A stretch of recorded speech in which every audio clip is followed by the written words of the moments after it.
Elrufai's new political movement. Elrufai, former FCT minister and immediate past governor of Kaduna State, has remained silent since the time he left office last year.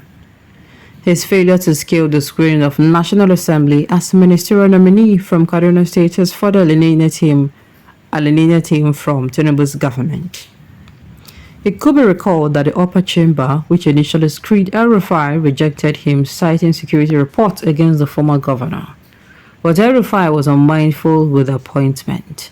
When his name was featured prominently in Tinubu'S ministerial list, it seemed he had plans to go back to school. No wonder he remained quiet and Nigerians missed his voice when the government he helped to be installed pursued some policies believed to be harsh. One must have expected Elrufai to comment on some vexed national issues under Tinubu'S new government, such as fuel subsidy removal and dollars exchange unification. These twin policies have caused untold hardship to Nigerians. Alas, Elrufai has since turned to a spectator watching afar from the classroom. Surprisingly, in a dramatic twist, Elrufai, who was off from political scene, has suddenly resurfaced, albeit controversially. He started with his visit to the national headquarters of Social Democratic Party (SDP). He hosted National Security Advisor Nuhu Ribadu in his house. In a quick succession, Elrufai paid another visit to the suspended Bauchi Senator Abdul Ningi. This series of visits have elicited suspicions from political analysts.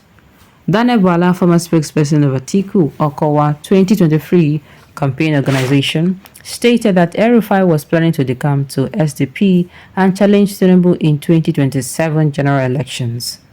However, Muyiwa Adekeye, spokesperson for the former governor, says the recent visit of his principal to the headquarters of the Social Democratic Party (SDP) in Abuja was without any political coloration. Besides, in another honor or speculation, former presidential candidate of Labour Party P2B being tipped as another possible decampee to join the third force being moved by Elrufai. While 2027 general election is still far away, Elrufai's strategic meeting is still fishy. As the saying goes, there is no smoke without fire. Elrufai is one of the best brains the country can parade. He came to limelight in 1999 when President Olusegun Obasanjo appointed him as Director General, Bureau for Public Enterprises.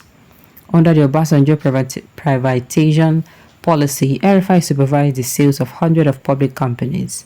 In 2003, after Obasanjo returned for the second term, Elrufai was made Minister of the Federal Capital Territory (FCT). During his time as FCT Minister, Elrufai spearheaded the transformation of the federal capital, stepped on the toes of some powerful forces. In 2023, when some forces of Kabals tried to stop power rotation to the south, including the Naira redesign policy that nearly ruined the party chances, Elrufai did not only go against them but also supported Tinubu's bid for presidency. That was why many Nigerians were surprised that Elrufai's name had been edged out from Tinubu's cabinet. While his former SSG Balarabe Abbas replaced him, it seemed there was no love lost between Tinubu and Elrufai. His deafening silence since the inauguration of the government last year attested to this. The poses begging for answers are: is Elrufai newfound love with SDP a tactical move to dump APC as being speculated? Who are those to join him in his new party? Will Elrufai thought first dislodge Tinubu in 2027? In politics, nothing is impossible. Elrufai's decision to ditch APC may not be unconnected with the humiliation he suffered during his screening in the Senate and the inability of President Tinubu to save his herd. In addition, Elrufai may have been disappointed by the Tinubu administration policies and programs which generated discordant voice among Nigerians. Elrufai third West can actually harvest his membership from political associates, those who have grudges against the Tinubu government, and above all, Buhari loyalists, who are not being carried along, whether Elrufai's new political movement will become a threat or not to Tinubu's second term remains to be seen in the coming years. Well, what do we have here?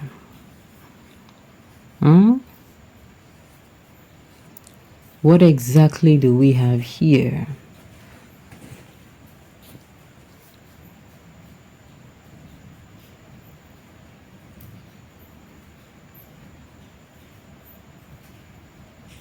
All right. Now, this issue about Elrufai, do this one. We cannot, just like I said, it is speculation. We cannot come and say and point. Why? Because it is too early. You will not be able to get the best now. They come to any party he so wishes, but he cannot get a far to challenge the current president. Well, I love what the writer of this article said. He said how am I going to put it? He said something about what's it called? You these chop bloggers, how do you think Elrufai the best been around? How did he perform with the first national assignment that brought him to limelight? Absolute failure. What were the stated deliverables on this assignment? Privatize the SOEs, make them viable, recover government investments in them, and sell so that the economy is boosted. More jobs are created rising from efficiency of operations. Which company of the hundreds that were sold is standing today? Elrufai, or who do you say, though brilliant yet not famous among the people, he cannot poke out himself for his one-sidedness. He is really brutal.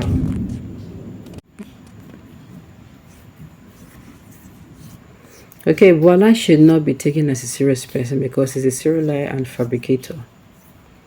So Elrufai's brain is too Islamic for Nigeria, nothing more. During his administration, he should have increased the state IGR, but what did he do is to collect loan from the World Bank, presumably affecting the state now.